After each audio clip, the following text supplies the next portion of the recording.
नमस्कार दोस्तों।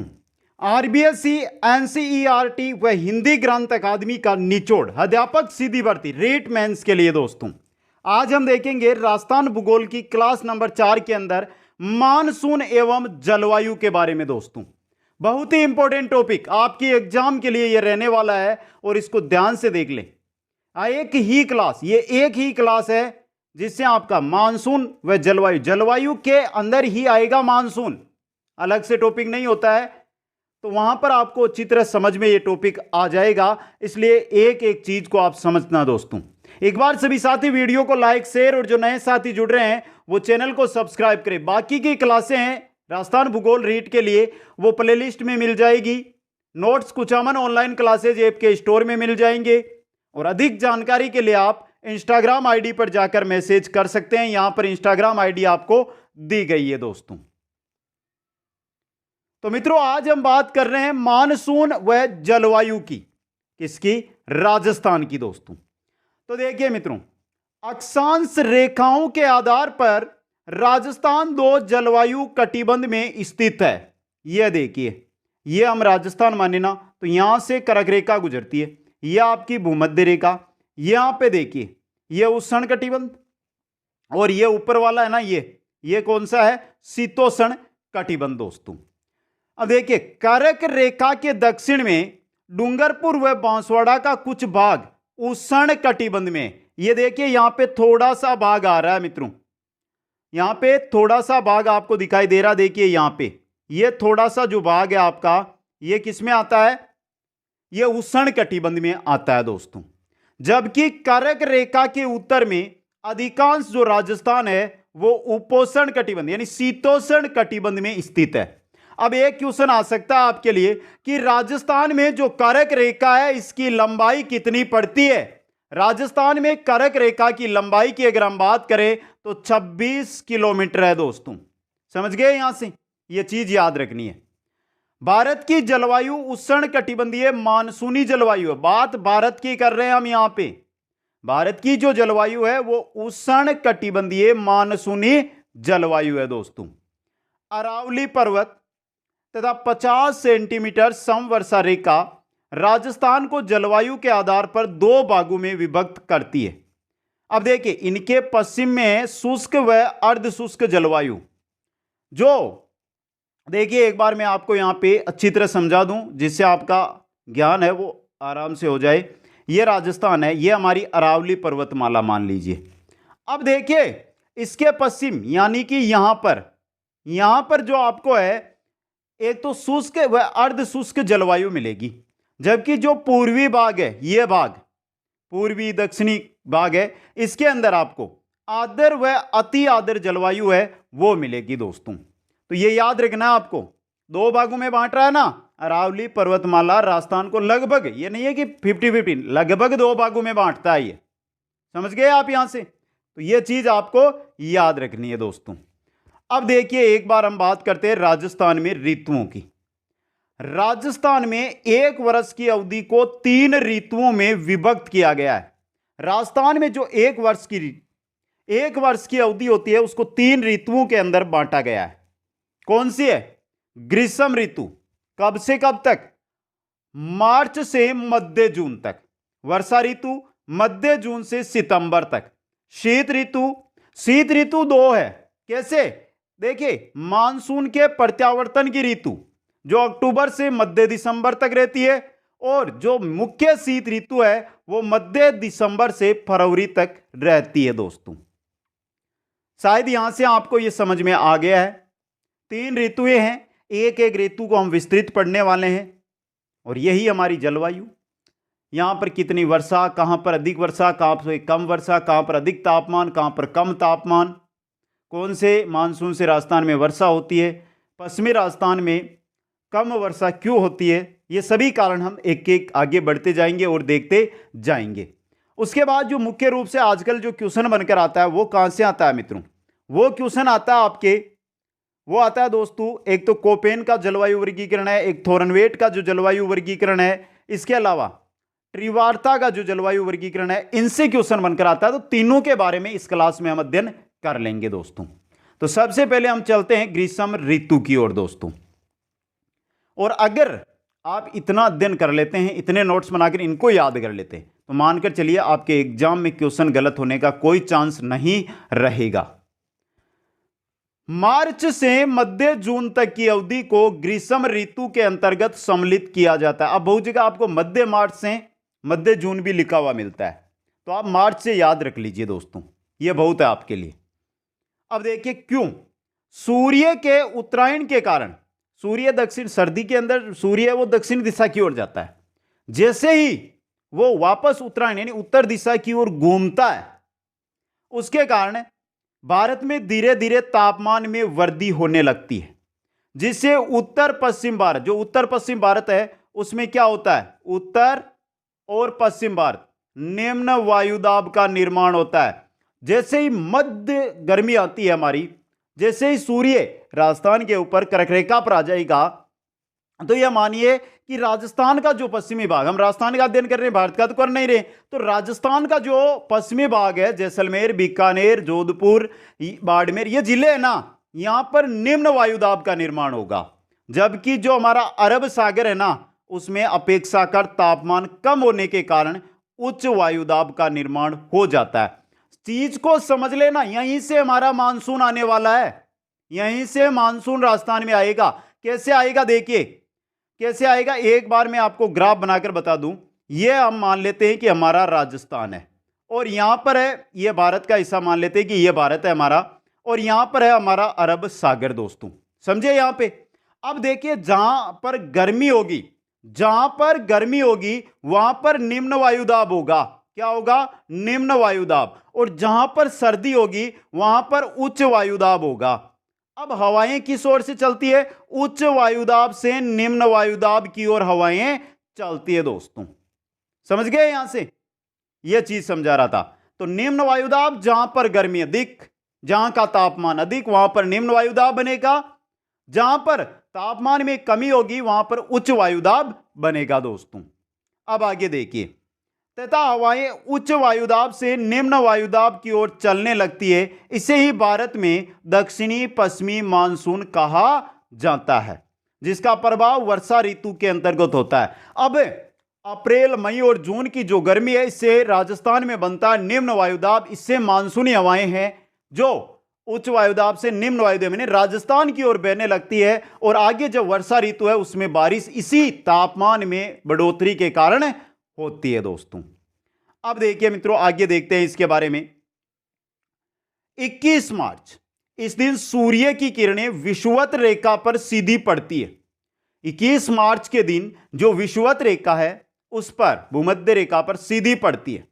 संपूर्ण पृथ्वी पर दिन और रात बराबर होते हैं 21 मार्च के दिन दोस्तों, और इसी को कहा जाता है बसंत विषुव। एक होता है बसंत विषुव जो है 21 मार्च को, दूसरा होता है शरद विषुव, वो कब है, वो है आपके 23 सितंबर को दोस्तों, याद रख लेना। तो 21 मार्च के दिन क्या है, बसंत विषुव, जिस दिन सूर्य की किरणें भूमध्य विषुवत रेखा पर पड़ती है, दिन और रात बराबर होते हैं दोस्तों। 21 जून की भी बात कर ले, इस दिन सूर्य की किरणें कर्क रेखा पर सीधी पड़ती है, कर्क रेखा पर सीधी पड़ती है। इस दिन राजस्थान में सबसे लंबा दिन और सबसे गर्म दिन होता है। राजस्थान में अगर सूर्य की किरणों की बात करें तो वो 21 जून को ही सबसे ज्यादा सीधी पड़ती है दोस्तों। एक बात बताऊं आपको, इस दिन यानी 21 जून को राजस्थान में जो दिन होता है 13 घंटे 27 मिनट का होता है। दिन का समय होता है 13 घंटे 27 मिनट दोस्तों। उत्तर पश्चिमी भारत में तापीय निम्न वायुदाब के कारण धूल भरी हवाएं चलती है, जिन्हें आंधी कहा जाता है। उत्तर पश्चिमी भारत की बात हो रही है, और उत्तर पश्चिमी राजस्थान है वहां की बात कर लें तो वहां पर चलती है निम्न वायुदाब के कारण, जो निम्न वायुदाब बनता है उसके कारण धूल भरी हवाएं, जिनको क्या कहते हैं, आंधियां कहते हैं दोस्तों। अब दो चीज यहां पे देखिए, आपका राजस्थान में सर्वाधिक आंधियां श्री गंगानगर में चलती है, और राजस्थान में न्यूनतम आंधियां या सबसे कम आंधियां झालावाड़ में चलती है। श्री गंगानगर में 27 दिन तक धूल भरी आंधियां चलती है, जबकि झालावाड़ में मात्र 3 दिन तक क्या चलती है, आंधियां चलती है दोस्तों। कुछ समझ में आया यहां से आपको? बहुत अच्छा क्वेश्चन आपके लिए यह बन रहा है दोस्तों। सर्वाधिक आंधियां, सबसे कम आंधियां, यह आपको याद यहां पर रहना है दोस्तों। अब आगे चलिए, आंधियों की हम बात कर रहे हैं तो थोड़ी सी आंधियों की अच्छी बात कर ले। निम्न वायुदाब के कारण राजस्थान में छोटे छोटे वायु भंवर, चक्रवात उत्पन्न हो जाते हैं। बबुल्या छोटे से होते हैं, लेकिन उनकी जो पूंछ होती है ऊपर की ओर चोटी होती है, वो आसमान में बहुत ऊंचाई तक होती है दोस्तों, जिन्हें स्थानीय भाषा में बबुल्या कहा जाता है दोस्तों। ये निम्न वायुदाब के कारण ही जो चक्रवात है, छोटे चक्रवात, ये उत्पन्न होते हैं दोस्तों। ग्रीष्म ऋतु में चलने वाली उष्म और शुष्क बहुत तेज गर्म धूल भरी आंधियां होती है, इनको कहा जाता है लू दोस्तों। क्या कहा जाता है? लू कहा जाता है। पश्चिमी राजस्थान में सर्वाधिक दैनिक तापांतर पाया जाता है। देखिए, आराम से समझने का प्रयास कीजिए। यहां पे पश्चिमी राजस्थान में सर्वाधिक दैनिक तापांतर पाया जाता है। कारण क्या है? पश्चिमी राजस्थान में सर्वाधिक दैनिक तापांतर क्यों पाया जाता है? क्योंकि पश्चिमी राजस्थान में बालू मिट्टी की अधिकता है, और जो मिट्टी है बालू मिट्टी, वो रेतीली मिट्टी है, मोटे कणों वाली मिट्टी है दोस्तों। दूसरी बात, वनस्पति का अभाव है, यहां पे बादलों का अभाव है, यहां पे सापेक्षिक आर्द्रता कम यहां पर पाई जाती है दोस्तों। अब देखिए, जो यहां की मिट्टी है ना, वो बहुत जल्दी गर्म होती है और बहुत जल्दी ठंडी हो जाती है। इस वजह से सर्वाधिक दैनिक तापांतर यहां पर देखने को मिलता है दोस्तों। और सर्वाधिक दैनिक तापांतर है वो जैसलमेर में आपको देखने को मिलेगा। स्थान की अगर एक फिक्स स्थान की बात करें तो चूरू बताना है, जबकि जिले की बात हो या सीधा क्वेश्चन बनकर आए राजस्थान में सर्वाधिक दैनिक तापांतर कहां पर है, तो जैसलमेर आपको करना है दोस्तों। अब देखिए, हम बात ग्रीष्म ऋतु की कर रहे हैं, तो राजस्थान का सबसे जो गर्म महीना होता है वो जून होता है दोस्तों। राजस्थान का सबसे गर्म महीना जून होता है। राजस्थान का औसत वार्षिक तापमान है वो 38 डिग्री सेल्सियस होता है। 38 डिग्री सेल्सियस दोस्तों। राजस्थान का सबसे गर्म जिला है वो चूरू रहता है दोस्तों। राजस्थान का सबसे गर्म जिला वो है चूरू दोस्तों। यह भी इंपॉर्टेंट क्वेश्चन आपके लिए बन सकता है, समझे यहां से आप, राजस्थान का सबसे गर्म जिला। आगे देखिए मित्रों, राजस्थान में सर्वाधिक दैनिक तापांतर वाला जिला है वो है जैसलमेर। राजस्थान में न्यूनतम दैनिक तापांतर वाला स्थान है वो है माउंट आबू दोस्तों। अब देखिए, राजस्थान में न्यूनतम, यहां पर हम बात किसकी कर रहे हैं? दैनिक तापांतर की, तो यह इंपॉर्टेंट क्वेश्चन है। अब राजस्थान में न्यूनतम दैनिक तापांतर हम देख लिया, वो है माउंट आबू के अंदर। राजस्थान में वाष्पोत्सर्जन की सर्वाधिक दर है वो कहां पर है? जैसलमेर में है दोस्तों। राजस्थान में सर्वाधिक वाष्पोत्सर्जन होता है वो होता है जून महीना के अंदर। कौन से महीने में? जून महीने के अंदर दोस्तों। राजस्थान में वाष्पोत्सर्जन की दर, न्यूनतम दर, राजस्थान है उसके अंदर वाष्पोत्सर्जन है, उसकी न्यूनतम दर है वो डूंगरपुर में होती है दोस्तों। किस में रहती है? डूंगरपुर में। ग्रीष्म ऋतु की बात हो रही है। और सबसे कम जो वाष्पोत्सर्जन की दर राजस्थान में रहती है वो रहती है दिसंबर में। यह बात नहीं है कि डूंगरपुर में दिसंबर में रहेगी, यह नहीं कह रहा हूं मैं। मेरे कहने का मतलब है सबसे न्यूनतम ग्रीष्म ऋतु में डूंगरपुर में वाष्पोत्सर्जन की दर रहती है, जबकि महीने की अगर बात की जाए वाष्पोत्सर्जन न्यूनतम किसमें होता है? दिसंबर महीने के अंदर होता है दोस्तों। आ गया समझ में? अब देखिए, राजस्थान का सबसे जो गर्म जिला है, राजस्थान का सबसे गर्म जिला है वो चूरू है दोस्तों। और सबसे ठंडा जिला भी कौन सा है? चूरू है। गर्म और ठंडा जिला कौन सा है? चूरू है दोस्तों। इस वजह से राजस्थान में वार्षिक तापांतर की अगर हम बात करते हैं, वार्षिक तापांतर की बात करें तो वार्षिक सर्वाधिक दैनिक वार्षिक तापांतर है वो कहां पर मिलेगा? आपको चूरू के अंदर देखने को मिलेगा दोस्तों। आ गया समझ में यहां से आपको? अब हमने बात की थी कि सर्वाधिक आंधियां चलती है कहां पर दोस्तों? राज्य में सबसे जो तेज हवाएं हैं वो चलती है जून महीने में। एक बार देख लेना ध्यान से, राज्य में सर्वाधिक तेज हवाएं जून महीने में चलती है। अब अगला क्वेश्चन ये भी तो बन सकता है, धीमी हवाएं राज्य में कब चलती है? वो चलती है नवंबर के अंदर। कब चलती है? नवंबर के अंदर दोस्तों। अब दूसरी बात, जून में जो हवाएं चलती है इनकी जो स्पीड है 140 किलोमीटर प्रति आवर्स यानी घंटा तक होती है दोस्तों। समझ गए यहां से?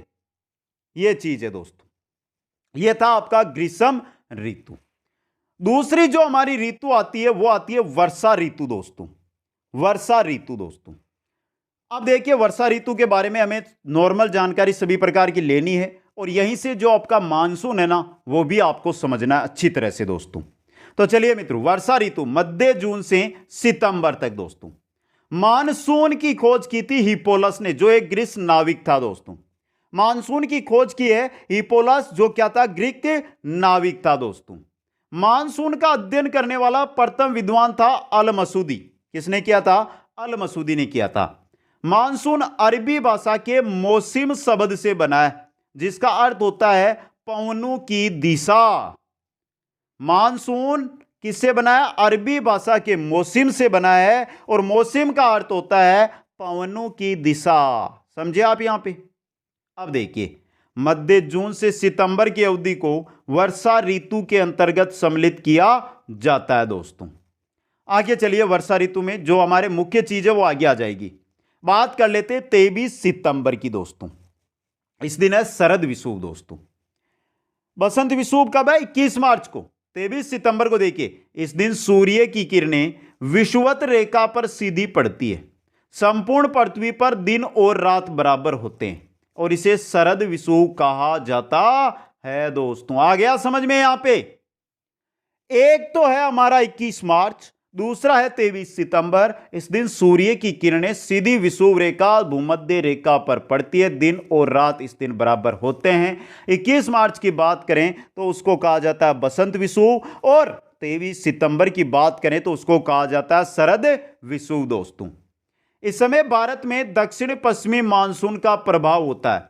जो ग्रीष्म यानी कि अप्रैल मई जून का जो अधिक तापांतर है, जिससे राजस्थान के पश्चिमी राजस्थान में निम्न वायुदाब बनता है, उसके कारण अरब सागर से जो मानसून है वो राजस्थान की ओर आता है। मतलब हवाएं अरब सागर से राजस्थान की ओर चलने लगती है। राजस्थान में होने वाली कुल वार्षिक वर्षा का 90% से अधिक भाग दक्षिणी पश्चिमी मानसून से प्राप्त होता है दोस्तों।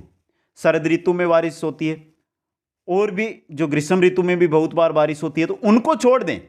जो राजस्थान में दक्षिणी पश्चिमी मानसून आएगा उससे लगभग यह मानकर चलिए 90% तक राजस्थान की जो 100%, अगर 100 सेंटीमीटर बारिश हुई है ना, उसमें से 90 सेंटीमीटर बारिश है वो आपको दक्षिणी पश्चिमी मानसून से मिलेगी दोस्तों। समझ गए यहां पे? अब चलिए दक्षिणी पश्चिमी मानसून, और मानसून भी हमारा टॉपिक है तो इसको समझ लेते हैं। दक्षिणी भारत की है प्रायद्वीपीय आकृति। इसके कारण जो दक्षिणी पश्चिमी मानसून है वो 2 शाखाओं में विभक्त हो जाता है दोस्तों। देखिए, दक्षिणी पश्चिमी मानसून क्यों आता है? क्योंकि राजस्थान के अंदर अप्रैल मई जून में रहता है बहुत ही अधिक तापमान, जिसके कारण जो थार का मरुस्थल है वहां पर निम्न वायुदाब बनता है। जबकि हमारा हिंद महासागर है, जो अरब सागर है, वहां पर क्या बनता है दोस्तों? उच्च वायुदाब बनता है। जिससे उच्च वायुदाब वहां पर क्यों बनता है? क्योंकि वहां पर सर्दी रहती है, निम्न तापमान वहां पर रहता है, इस वजह से दोस्तों। जिससे जो हमारा ये राजस्थान है, हमारा ये भारत बन गया हमारा, तो यहां पे जो ये देखिए यहां से हवाएं चलने लग जाती है। इस प्रकार हवाएं चलती है, ये इस प्रकार ये हवाएं। कुछ हवाएं तो इधर चली जाएगी, ये रहा आपका बंगाल की खाड़ी की शाखा, ये चली गई। कुछ हवाएं सीधी आ गई यहां से, इन्हें कहते हैं अरब सागरीय शाखा दोस्तों। ये मानसून है दोस्तों। समझ में आया? तो भारत जो राजस्थान है, भारत की हम बात कर लें तो प्रायद्वीपीय स्थिति के कारण दक्षिण पश्चिमी मानसून है वो 2 शाखाओं में विभक्त हो गया है। ये प्रायद्वीपीय स्थिति है ना, इसके कारण दोस्तों। कौन सी है? एक है बंगाल की खाड़ी की शाखा और दूसरी है अरब सागरीय शाखा दोस्तों। समझ गए आपका यहां पे? अब चलिए एक क्वेश्चन यहां से, राजस्थान में कौन सी शाखा है जो सबसे पहले प्रवेश करती है दोस्तों? बताइए दोस्तों, राजस्थान में कौन सी शाखा है जो सबसे पहले प्रवेश करती है? अरब सागरीय शाखा।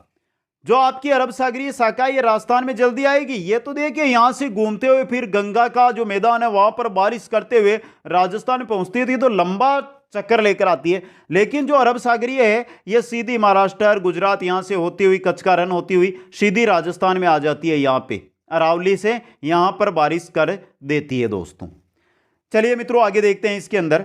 राजस्थान में दक्षिणी पश्चिमी मानसून से होने वाली वर्षा का अधिकांश भाग है वो बंगाल की खाड़ी की शाखा से प्राप्त होता है। पहले अरब सागरीय आई है, लेकिन सर्वाधिक वर्षा जो करेगी वो कौन सी करेगी? बंगाल की खाड़ी की शाखा। ये हमारा राजस्थान, ये हमारा भारत, ये बंगाल की खाड़ी की शाखा निकली है। यहां पर गंगा का मैदान आ गया, समझे आप? गंगा का मैदान, यमुना का जो संपूर्ण मैदान है उसको पार करते हुए ये कहां पर घुसी है? राजस्थान के अंदर घुसी है।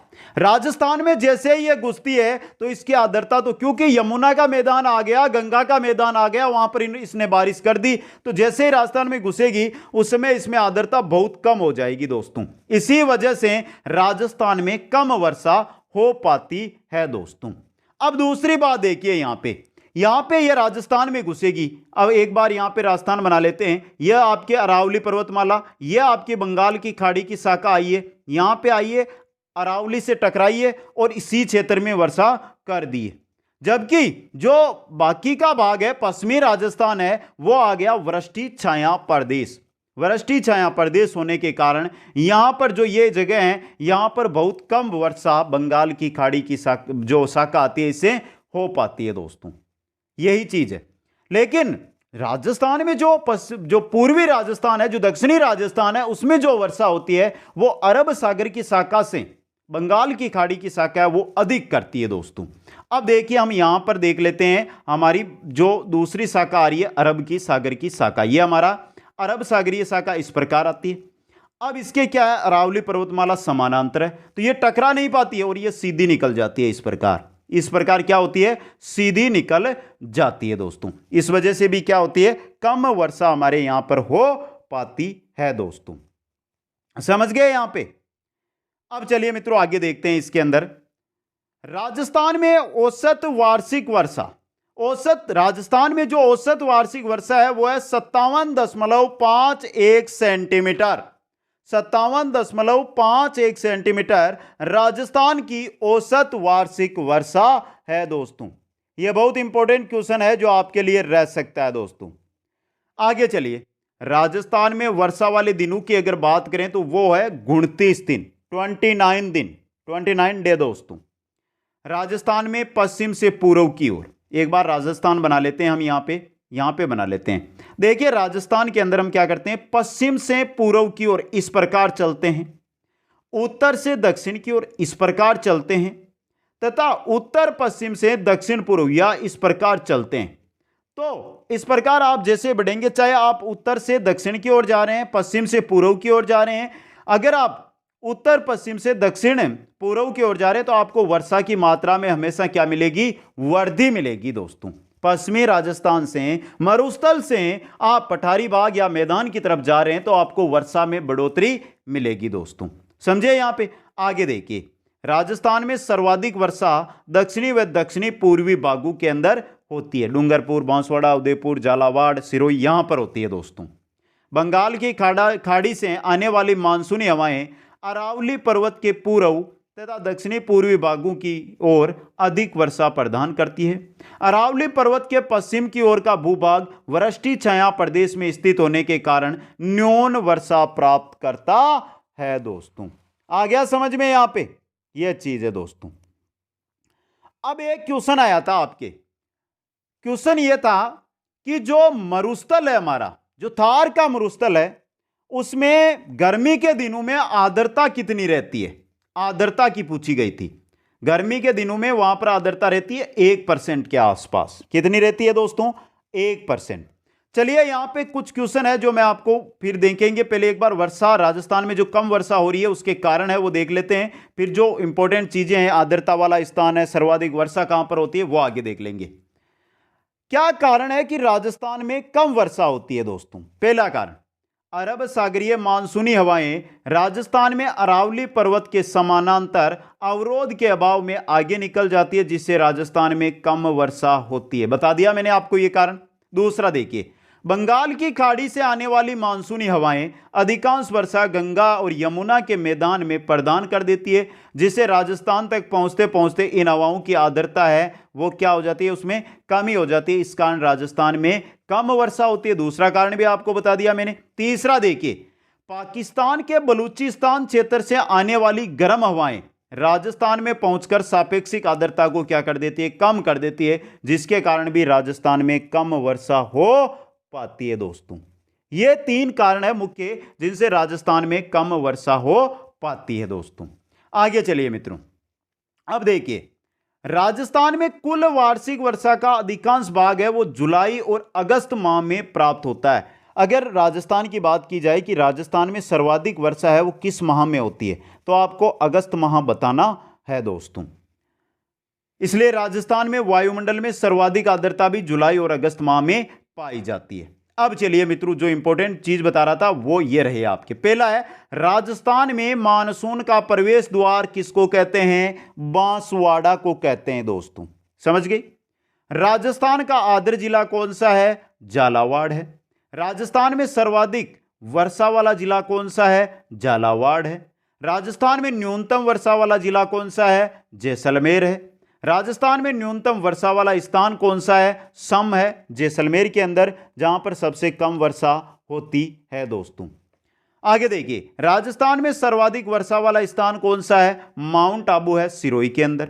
राजस्थान में वर्षा में न्यूनतम परिवर्तनशीलता, राजस्थान में वर्षा के अंदर न्यूनतम जो परिवर्तनशीलता है वो कहां पर देखने को मिलती है, वो आपको झालावाड़ में देखने को मिलती है दोस्तों।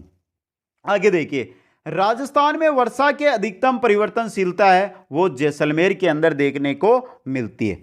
चलिए मित्रों, एक जो क्वेश्चन आपके लिए इंपॉर्टेंट रहेगा वो मैं आपके लिए रखता हूं। राजस्थान में सर्वाधिक आर्द्रता वाला संभाग, सर्वाधिक आर्द्रता वाला संभाग कौन सा है, आर्द्र जिला है ना, यहां पे आर्द्र संभाग बता दीजिए। राजस्थान का आर्द्र संभाग कौन सा है, सर्वाधिक आर्द्र संभाग, यह है आपका कोटा दोस्तों। अब देखिए, राजस्थान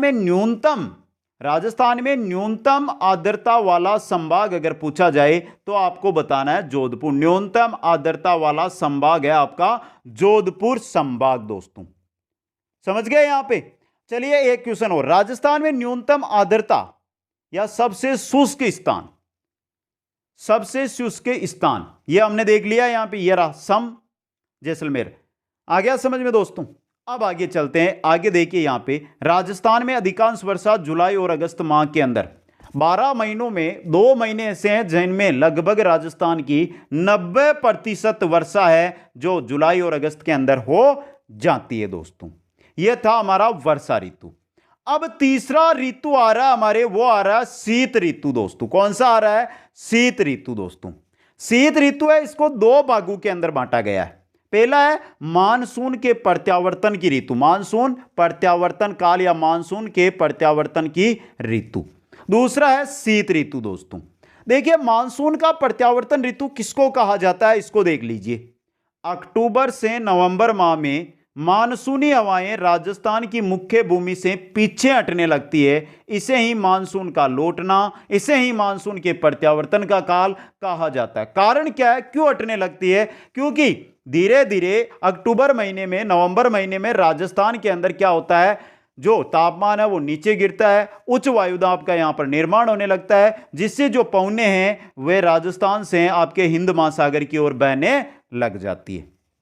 यह है मानसून के प्रत्यावर्तन का काल दोस्तों। अब देखिए, यहां पे बात करते हैं दूसरे की, शीत ऋतु, और यही इंपॉर्टेंट है दोस्तों। मध्य दिसंबर से फरवरी तक की अवधि को शीत ऋतु के अंतर्गत सम्मिलित किया गया है। मध्य दिसंबर से कब तक, मध्य दिसंबर से फरवरी तक की जो अवधि है उसको शीत ऋतु के अंतर्गत सम्मिलित किया गया है दोस्तों। एक दिन आ जाता है 22 दिसंबर। इस दिन सूर्य की किरणें मकर रेखा पर सीधी पड़ती है। यह हमारी भूमध्य रेखा, यह हमारी कर्क रेखा, यह हमारी मकर रेखा, इस पर सीधी पड़ती है दोस्तों सूर्य की किरणें। तो इस दिन राजस्थान में सबसे छोटा दिन होता है और सबसे ठंडा दिन है वो 22 दिसंबर के दिन ही होता है दोस्तों। आ गया समझ में। अब चलिए, अब हम चीज देखते हैं, वो देखते हैं शीत ऋतु के अंदर जो हमारी मावट होती है वो कहां से आती है। जबकि यहां पर तो उच्च वायुदाब का निर्माण हो रखा है, हवाएं हैं जो हमारी जो राजस्थान से किस ओर जा रही है, समुद्र की ओर जा रही है। तो देखिए क्यों होता है वो देख लीजिए। शीत ऋतु के अंदर भूमध्य सागर में उत्पन्न होने वाले शीतोष्ण कटिबंध चक्रवात, आगे मैं ग्राफ से समझा दूंगा आपको। शीतोष्ण कटिबंधीय चक्रवात उपोष्ण कटिबंध पछुआ जेठ धारा के साथ साथ तुर्की, इराक, ईरान, पाकिस्तान होते हुए उत्तरी भारत पहुंचते हैं तथा इनसे पंजाब, हरियाणा, पश्चिमी उत्तर प्रदेश, उत्तरी राजस्थान में अल्प मात्रा में वर्षा प्राप्त होती है। समझे आप, यही है आपकी मावठ। अब देखिए यहां पे इन चक्रवातों की संख्या एक महीने में 3 से 5 तक होती है। इन चक्रवातों से लगभग 5 सेंटीमीटर वर्षा है जो प्राप्त हमें राजस्थान में होती है दोस्तों। समझ गए यहां पे। अब देखिए जो मैं डायग्राम लेकर आ रहा हूं वो ये रहा आपके सामने। देखिए ये है आपका भूमध्य सागर, ये क्या है आपका भूमध्य सागर है दोस्तों। यहां पर होता है चक्रवात उत्पन्न जिससे उपोष्ण कटिबंधीय पछुआ जेठ धारा है उसके साथ ये मिलकर तुर्की, इराक, ईरान, पाकिस्तान ये से करते हुए यहां पे आ जाता है भारत के अंदर। भारत में पंजाब, हरियाणा, यूपी और राजस्थान के अंदर ये क्या करता है, वर्षा करता है दोस्तों। समझे आप यहां पे। अब देखिए ये नीचे क्या है, लाल सागर है, यह फारस की खाड़ी है, अरब प्रायद्वीप है, इनसे घूमते हुए आगे आ रहा है दोस्तों। और यही है हमारी मावठ वर्षा का मुख्य कारण। शीत ऋतु में जो वर्षा होती है उसको हम क्या कहते हैं, मावठ कहते हैं दोस्तों। अब चलिए इन चक्रवातों से प्राप्त होने वाली वर्षा को राजस्थान में मावठ वर्षा कहा जाता है, जो रबी की फसल के लिए विशेषतः गेहूं के लिए क्या होती है, लाभदायक होती है। गेहूं के लिए विशेषकर है और चना के लिए भी क्या होती है, लाभदायक होती है दोस्तों। आ गया समझ में। आगे चलिए मित्रों, आगे देखते हैं राजस्थान के सामान्य जलवायु प्रदेश। इससे पहले थोड़ी सी जानकारी आपको दे दूं मित्रों में। देखिए राजस्थान का सबसे ठंडा महीना, राजस्थान की बात कर रहा हूं मैं सिर्फ, राजस्थान का सबसे ठंडा महीना कौन सा है, सबसे ठंडा महीना है जनवरी। कौन सा है, जनवरी है दोस्तों। महीने की बात हो रही है, दिन की बात नहीं हो रही है। दिन की अगर बात करें ना हम तो दिन रहेगा आपका 22 दिसंबर। कौन सा रहेगा, 22 दिसंबर रहेगा दोस्तों। आ गया समझ में। यहां पे एक क्वेश्चन है, माउंट आबू है, इसको राजस्थान का शिमला कहा जाता है दोस्तों। राजस्थान में सबसे ठंड, माउंट आबू ऊंचाई पर है इस वजह से। और वहां पर माउंट आबू में एक झील है, माउंट आबू के अंदर एक झील है दोस्तों जिसका नाम है नक्की झील। नक्की झील है दोस्तों, शीतकाल के अंदर एकमात्र झील है जो जम जाती है, बर्फ बन जाती है दोस्तों। समझ गए यहां से, यह चीज आपको याद रखनी है दोस्तों। अब आगे जो हमारी चीज आएगी वो आएगी दोस्तों राजस्थान में, राजस्थान के सामान्य जलवायु प्रदेश दोस्तों। इंपॉर्टेंट चीज है दोस्तों ये। चलिए ये देख लेते हैं। लाला लाजपत राय बल्ला के द्वारा राजस्थान को तापमान व वर्षा के आधार पर 5 जलवायु प्रदेशों में विभक्त किया गया। शुष्क जलवायु प्रदेश, अर्ध शुष्क जलवायु प्रदेश, उप आर्द्र जलवायु प्रदेश, आर्द्र जलवायु प्रदेश, अति आर्द्र जलवायु प्रदेशों के अंदर दोस्तों। तो चलिए सबसे पहले हम देख लेते हैं, वो देख लेते हैं शुष्क जलवायु प्रदेश। शुष्क जलवायु प्रदेश जहां पर औसत वार्षिक वर्षा होती है 0 से लेकर 20 सेंटीमीटर दोस्तों। यहां पर गर्मी रहती है, वो रहती है गर्मी, जो गर्मी ऋतु, ग्रीष्म ऋतु के अंदर वो 40 से 45 डिग्री सेल्सियस यहां पर गर्मी पड़ती है। सर्दी की अगर हम बात करें तो सर्दी में यहां का जो टेम्परेचर है वो 0 से 10 डिग्री सेल्सियस, ये तो गर्मी के अंदर है तापमान, और ये है सर्दी के अंदर दोस्तों। आ गया समझ में। अब प्रमुख क्षेत्रों की अगर हम बात करें दोस्तों, तो प्रमुख क्षेत्रों के अंदर जो आएगा जैसलमेर, जोधपुर जिले के फलोदी तहसील, बाड़मेर जिले का कुछ भाग, गंगानगर व बीकानेर जिले का पश्चिमी भाग दोस्तों। दूसरी बात दोस्तों, यहीं पर इन्हीं जिलों के अंदर धूलभरी हवाएं चलती है और इनका प्रतिनिधि यानी जो मुख्य जिला है वो है आपका जैसलमेर। मुख्य नगर की बात करें कि जो शुष्क जलवायु प्रदेश है उसका मुख्य नगर कौन सा है, प्रतिनिधि नगर कौन सा है, तो वो कौन सा आपका जैसलमेर है दोस्तों। दूसरा जो आता है वो आता है अर्ध शुष्क जलवायु प्रदेश, जहां पर औसत वार्षिक वर्षा होती है 20 से लेकर 40 सेंटीमीटर दोस्तों। अगर तापमान देखें गर्मी में, यहां पर गर्मी में यहां का तापमान अगर हम देखें तो वो यहां पर रहता है दोस्तों 36 से लेकर 42 डिग्री सेल्सियस। समझे आप यहां पे। सर्दी की अगर हम बात करें यहां पे तो सर्दी में तापमान रहेगा 10 से लेकर 17 डिग्री सेल्सियस दोस्तों। दोनों चीजें आपके लिए इंपॉर्टेंट है दोस्तों। अब देखिए प्रमुख क्षेत्र जोधपुर, हनुमानगढ़, चूरू, अधिकांश बाड़मेर, झुंझुनू व सीकर जिले का पश्चिमी भाग, नागौर जिले का अधिकांश भाग व उत्तरी पश्चिमी जालोर। अब देखिए जो आपका अर्ध शुष्क जलवायु प्रदेश है, खारे पानी की झीलें, खारे पानी की झीलें सर्वाधिक अर्ध शुष्क जलवायु प्रदेश के अंतर्गत आती है और इसका जो प्रतिनिधि जो मुख्य नगर है वो है जोधपुर नगर दोस्तों। कौन सा है? जोधपुर नगर है दोस्तों। आ गया समझ में। तीसरा जो आता है प्रदेश वो आता है उप आर्द्र जलवायु प्रदेश। औसत वार्षिक वर्षा यहां पर होती है 40 से लेकर 60 सेंटीमीटर दोस्तों। समझ गए यहां पे। चलो तापमान की बात कर लें। गर्मी के अंदर यहां पर जो तापमान रहता है वो कितना रहता है दोस्तों?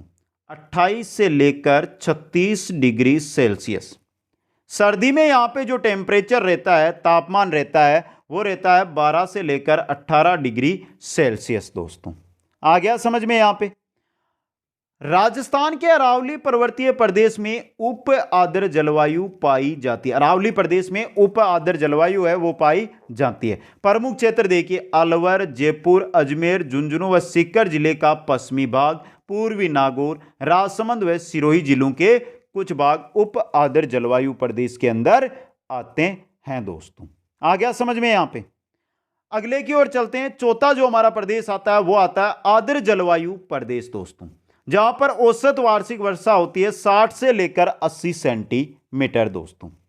गर्मी के अंदर यहां का जो तापमान है, गर्मी में यहां का जो तापमान है वो रहता है 32 से लेकर 35 डिग्री सेल्सियस, 32 से लेकर 35 डिग्री सेल्सियस। सर्दी की अगर हम बात करें कि सर्दी में यहां का टेम्परेचर कितना रहता है तो 14 से लेकर 17 डिग्री सेल्सियस यहां का टेम्परेचर है वो रहता है दोस्तों। अरावली पर्वत के पूर्व की ओर पूर्वी मैदान में आर्द्र जलवायु पाई जाती है। प्रमुख क्षेत्र में भरतपुर, धौलपुर, करौली, सवाई माधोपुर, बूंदी, टोंक, भीलवाड़ा, चित्तौड़गढ़, अधिकांश राजसमंद व उदयपुर इसके अंतर्गत आते हैं। मुख्य जो नगर है या प्रतिनिधि नगर है वो है आपका सवाई माधोपुर। कौन सा है? सवाई माधोपुर है दोस्तों। और पांचवा जो प्रदेश आता है वो आता है अति आर्द्र जलवायु प्रदेश। अति आर्द्र जलवायु प्रदेश आता है दोस्तों, जहां पर औसत वार्षिक वर्षा होती है 80 से लेकर 150 सेंटीमीटर तक। गर्मी में अगर यहां के तापमान की अगर हम बात करते हैं गर्मी के अंदर तो यहां पर 30 से लेकर 34 डिग्री सेल्सियस यहां का टेम्परेचर रहता है। सर्दी की अगर मैं बात करूं यहां पर सर्दी की अगर हम बात करते हैं तो 12 से लेकर 18 डिग्री सेल्सियस यहां का टेम्परेचर है जो रहता है दोस्तों। प्रमुख क्षेत्र झालावाड़, बारां, कोटा, बांसवाड़ा, प्रतापगढ़, सिरोही जिले का माउंट आबू क्षेत्र, उदयपुर जिले का कुछ भाग अर्थात राजस्थान के दक्षिणी व दक्षिणी पूर्वी भाग में अति आर्द्र जलवायु प्रदेश का विस्तार पाया जाता है दोस्तों। तो शुष्क जलवायु प्रदेश, अर्ध शुष्क जलवायु प्रदेश, उप आर्द्र जलवायु प्रदेश, आर्द्र जलवायु प्रदेश और अति आर्द्र जलवायु प्रदेश आपके सामने हैं। रही बात कि अति आर्द्र जो जलवायु प्रदेश है इसका जो मुख्य नगर या प्रतिनिधि नगर है वो कौन सा है? झालावाड़ है। कौन सा है मित्रों? झालावाड़ है। ये हो गए आपके। अब जो मुख्य चीज है उसकी ओर हम चलते हैं। मुख्य चीज आ रही है कोपेन के अनुसार राजस्थान के जलवायु प्रदेश। व्लादिमीर कोपेन के अनुसार जो जलवायु वर्गीकरण किया गया है 1918 में उसकी बात करते हैं दोस्तों। 1918 में, 1931, 1936 में इन्होंने देखिए सबसे पहले 1918 में किया, फिर 1931 है उसमें संशोधन किया, 1936 में फिर संशोधन इन्होंने किया दोस्तों। देखिए कोपेन की अगर हम बात करें, कोपेन द्वारा प्रदत्त वैश्विक जलवायु वर्गीकरण के आधार पर राजस्थान को 4 जलवायु प्रदेशों में विभक्त किया जाता है। देखिए ये रहा BWHW, BSHW, CWG और AW। BWHW शुष्क उष्ण मरुस्थलीय प्रदेश, BSHW अर्ध शुष्क जलवायु प्रदेश, CWG उप आर्द्र जलवायु प्रदेश और AW में उष्ण कटिबंधीय आर्द्र जलवायु प्रदेश है वो शामिल है दोस्तों। तो ये आपके सामने। अब एक एक को हम पढ़ लेते हैं। पहला आ रहा हमारे BWHW जलवायु प्रदेश या उष्ण कटिबंधीय शुष्क मरुस्थलीय जलवायु प्रदेश दोस्तों। देखिए राजस्थान के पश्चिमी भाग में गंगानगर, हनुमानगढ़, बीकानेर, जैसलमेर तथा जोधपुर जिले की फड़ौदी तहसील है वो BWHW जलवायु इनमें पाई जाती है दोस्तों। और जो कोपेन ने दिया, उन्होंने प्रतिनिधि जिला यहां पे प्रतिनिधि जो जिला बताया वो बताया यहां पे बीकानेर, जबकि सामान्य जो वर्गीकरण है उसमें कौन सा बताया गया है, जैसलमेर। ये याद रखना है आपको। दूसरा है BSHW जलवायु प्रदेश, उष्ण कटिबंधीय अर्ध शुष्क जलवायु प्रदेश, स्टेपी जलवायु प्रदेश दोस्तों। अरावली पर्वत के पश्चिमी ढाल के चूरू, झुंझुनू, सीकर, नागौर, जोधपुर, बाड़मेर, जालोर, सिरोही, पाली आदि जिलों में BSHW प्रकार की जलवायु पाई जाती है दोस्तों। और इसके अंदर जो कोपेन ने मुख्य जिला बताया है वो बताया नागौर जिला। तो याद रखना है, BWHW का प्रतिनिधि जिला बताया गया बीकानेर को, BSHW का प्रतिनिधि जिला बताया गया है नागौर को दोस्तों। तीसरा जो कोपेन के अनुसार वर्गीकरण दिया गया वो दिया गया दोस्तों CWG जलवायु प्रदेश, मध्य अक्षांशीय आर्द्र जलवायु प्रदेश या गंगा तुल्य जलवायु प्रदेश या उप आर्द्र जलवायु प्रदेश दोस्तों। राजस्थान के पूर्वी मैदान में अलवर, भरतपुर, धौलपुर, करौली, सवाई माधोपुर, दौसा, टोंक, बूंदी, भीलवाड़ा, अजमेर, चित्तौड़ का उत्तरी भाग तथा उदयपुर जिले के कुछ भाग में CWG जलवायु प्रदेश का विस्तार पाया जाता है दोस्तों। यही है जहां पर 60 से लेकर 80 सेंटीमीटर तक क्या होती है, वर्षा होती है दोस्तों। बात कर लेते हैं प्रतिनिधि जिले की, तो प्रतिनिधि जिला इसमें बताया गया टोंक। कौन सा, टोंक। तो BWHW में बीकानेर, BSHW में नागौर और CWG में कौन सा आ गया आपके, टोंक दोस्तों। चौथा जो प्रकार बताया गया वो बताया गया AW जलवायु प्रदेश, उष्ण कटिबंधीय आर्द्र जलवायु प्रदेश दोस्तों। राजस्थान के दक्षिणी व दक्षिणी पूर्वी भाग में AW प्रकार की जलवायु पाई जाती है। यह जलवायु प्रदेश डूंगरपुर, बांसवाड़ा, प्रतापगढ़, उदयपुर, झालावाड़, दक्षिणी कोटा, बारां जिले के दक्षिणी भागों के अंदर यह जलवायु है वो पाई जाती है दोस्तों। यहां पर औसत वार्षिक वर्षा 80 से लेकर 90 सेंटीमीटर तक देखने को मिलती है। और प्रतिनिधि जिला है वो कौन सा है, डूंगरपुर है दोस्तों। कौन सा है, डूंगरपुर है दोस्तों। यह हो गया कोपेन के अनुसार जलवायु वर्गीकरण। अब देखते हैं थारनवेट का वर्गीकरण दोस्तों।